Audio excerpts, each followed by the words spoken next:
stop lang kung sino yung gagawa mo. Ito po yung pag-uusapan sa mga Supremo. Ngayon lamang po nangyari sa buong buhay ng Kongreso, ngayon lamang po nangyari ang ganitong pananalbahe, ang ganitong klaseng pamamaraan kung paano nila imamangkilan ng national party. Kaya dumating po ang isang senador na Bicolano. Yan po ay nakipag-away din sa plenary. Katulad ko po, nag-uumpisa pa lang kami talanganin ng budget.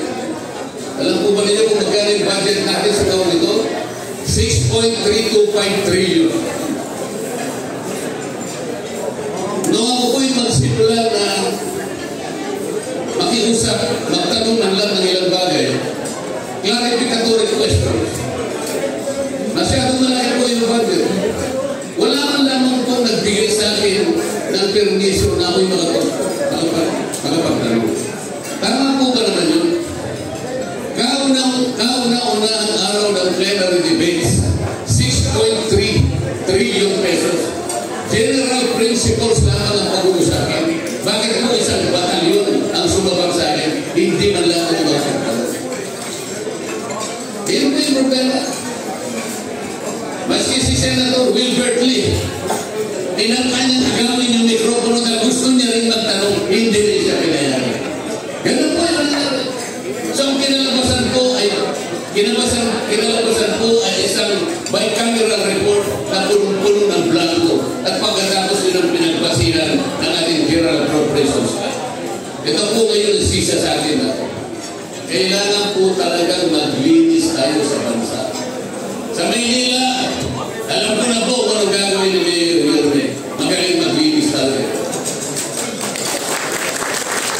Ang Maynila, ang microcosm ng buong Republika.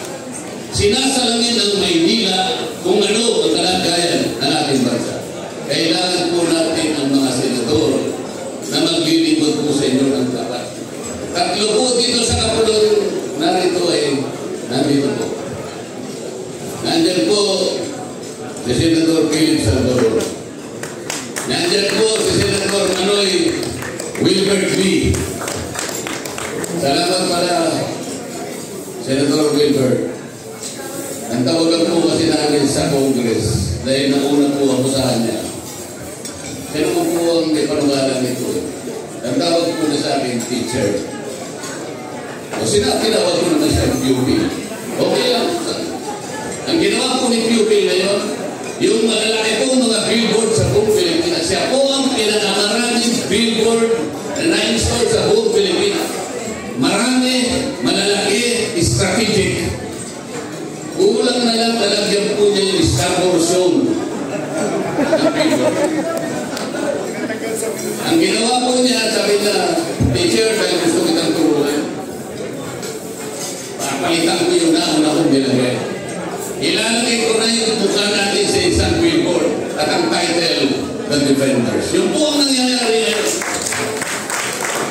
Nandun po ako sa Cagayan de Oro kahapon. Boss, yung sa may tabi ng tulay, hindi ko pa napalitan. Pero lahat po, ang iba't ibang lugar sa ating bansa, napapalitan. Mga kababayan, kailangan po natin gawa ng paraan ang lumalalang problema ng ating bansa, ang kahirapan na pinalulubha po ng korupsyon, ng presyo po ng pagkain. Kawawa na po ang mga mayang Pilipino. Nagre-reklamo na po sila. Talaga po, pati kuryente po. Alam namin na ngayon, anong gagawin. Alam ko nyo anong gagawin nila kung talagang gusto nila na tulungan ang mahirap sa buong Pilipinas. Hindi po ayu-ayuda, hindi akap. Kasi po, yung buwis natin, kukunin lang nila eh. 30% ng budget natin, ibubusa nila. Hindi po meron ang pagtulong sa mahirap. Kung gusto po niyong tulungan ang mahirap, ibaba natin ang presyo ng kuryente immediately. Paano natin gagawin? Tanggalin natin yung 12% back sa kuryente. Kapag nangyari po yan, yung perang dapat nakakolekta, ibalik na lang sa tao. Paano natin gagawin? Lahat po na nagkukonsumo ng 2,000 pesos a month, pababa, pwedeng ilibre na yun. Pwedeng ilibre na yun. Bakit po? Doon sa kukulekta sa bank, doon na po natin, diretso na po yun. ninyo pag ginawa natin yun, kung ilan ang mabibiyayaan, 2,000 pesos pababa, 4.5 million families, katumbas ng 28 million Filipinos. Yun po yung tunay na akap. Hindi yung akap dito, akap doon. Akala mo, pera nila na binigay. Hindi po. Pera ng Pilipino po yung akap. Pag binigay po sa inyo, kunin ninyo sapagkat yun. Sinuhan nila mula sa inyo. Iba, balik lang nila. So, pag binigay po sa inyo, tanggapin ninyo, wala kayong utang na sa kanila. Dahil hindi nila pera yun. Pera ninyo na iba, balik lang sa inyo.